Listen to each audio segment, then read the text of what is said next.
Rail লাইনের পাশে এই অ্যালুমিনিয়ামের ডিব্বা আর খুঁটির উপরে এই অদ্ভুত নম্বরগুলো কেন থাকে জানেন? এগুলো কোনো সাধারণ জিনিস নয়, বরং প্রতিদিন হাজার হাজার ট্রেনের যাত্রীদের প্রাণ বাঁচাচ্ছে এই দুটো জিনিস। কিন্তু কিভাবে? তো চলুন জানা যাক ট্রেনের এই দুটি রহস্যময় গ্যাজেটের আসল রহস্য।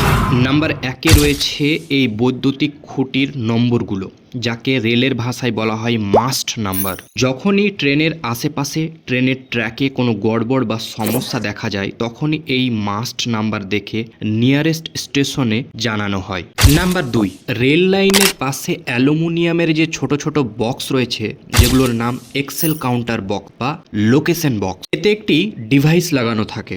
এই বক্সগুলো সরাসরি ট্রেনের ট্র্যাকের সাথে যুক্ত থাকে। ট্রেন যখনই ওই স্থান দিয়ে যায়, তখনই এর ভেতরের যন্ত্রটি ট্রেনের চাকা এক্সেল বক্সগুলো গুনে নেয়। যদি কোনো কারণে ট্রেনের পিছনের বগিগুলো লাইনচ্যুত হয়ে বা আলাদা হয়ে পেছনে থেকে যায়, তখন এই এক্সেল কাউন্টার বগি কম থাকার বিষয়টি ধরে ফেলে। এমনকি এক্সেলে চাকার সংখ্যা না মিললে পরবর্তী সিগন্যাল লাল হয়ে যায় এবং স্টেশনেও সিগন্যাল পৌঁছে যায়, যার ফলে বড় ধরনের দুর্ঘটনা এড়ানো সম্ভব হয়। এই অ্যালুমিনিয়ামের এক্সেল কাউন্টার বক্সগুলো সাধারণত প্রতি 3 থেকে 5 কিলোমিটার অন্তর অন্তর স্থাপন করা হয়।